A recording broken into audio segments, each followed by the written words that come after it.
அண்மை செய்தி வெளியுறவுத்துறை அமைச்சருக்கு முதலமைச்சர் மு க ஸ்டாலின் கடிதம் எழுதியிருக்கிறார். இலங்கை கடற்படையால் சிறைப்பிடிக்கப்பட்ட மீனவர்களை விடுவிக்க நடவடிக்கை எடுக்க வலியுறுத்தி முதலமைச்சர் மு க ஸ்டாலின் கடிதம் எழுதியிருக்கிறார். இலங்கை கடற்படையினரால் சிறைப்பிடிக்கப்பட்டுள்ள மீனவர்களையும் அவர்களது மீன்பிடி படகுகளையும் உடனடியாக விடுவித்திட நடவடிக்கை எடுக்க வேண்டும் என்றும் வெளியுறவுத்துறை அமைச்சர் ஜெய்சங்கருக்கு தமிழ்நாடு முதலமைச்சர் மு க ஸ்டாலின் கடிதம் எழுதியிருக்கிறார். இதுகுறித்த அண்மை செய்தியை தற்போது நாம் பார்த்துக் கொண்டிருக்கிறோம். இது குறித்த கூடுதல் விவரங்களோடு செய்தியாளர் தீபா இணைகிறார்.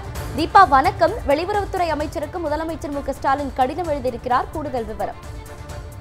இலங்கை கடற்படையினர் சிறைப்பிடிக்கப்பட்டுள்ள மீனவர்களையும் அவர்களது மீன்பிடிப்பு படகுகளையும் உடனடியாக விடுவித்திட தேவையான நடவடிக்கைகளை விரைந்து மேற்கொள்ள வலியுறுத்தி ஒன்றிய வெளியுறவுத்துறை அமைச்சர் ஜெய்சங்கர் அவர்களுக்கு தமிழக முதலமைச்சர் அவர்கள் கடிதம் எழுதியிருந்தார். இந்த கடிதத்தில் குறிப்பாக நாகப்பட்டினம் மாவட்டத்தை சேர்ந்த 11 மீனவர்கள் விசாரணை படகுகளில் கோடியக்கரைக்கு தென்கிழக்கே மீன் பிடிக்க கொண்டிருந்த போது நேற்று இலங்கை கடற்படையினால் சிறைப்பிடிக்கப்பட்டுள்ளதாக தெரிவித்துள்ள முதலமைச்சர் அவர்கள் இது போன்ற நிகழ்வுகள் தொடர்ந்து நடைபெற்று வருவதை தான் ஏற்கனவே பலமுறை சுட்டிக்காட்டியுள்ளதாகவும் 2024ஆம் ஆண்டில் மட்டும் இதுவரை 324 மீனவர்களும் 44 படகுகளும் இலங்கை கடற்படையினரால் சிறைப்பிடிக்கப்பட்டுள்ளதாக தெரிவித்துள்ள முதலமைச்சர் அவர்கள் இது போன்ற தொடர் கைது நடவடிக்கைகளால் தமிழக மீனவ சமுதாயத்தினர் பெரும் இன்னல்களை சந்தித்து வருவதுடன் அவர்களது வாழ்வாதாரம் கடுமையாக பாதிக்கப்பட்டுள்ளதாகவும் முதலமைச்சர் அவர்கள் இந்த கடிதத்தில் சுட்டிக்காட்டியுள்ளார்.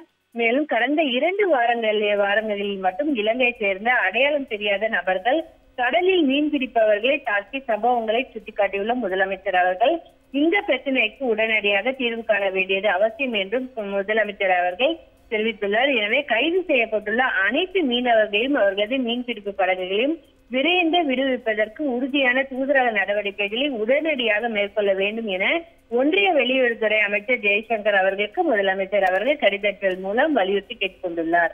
தகவல்களுக்கு நன்றி தீபா.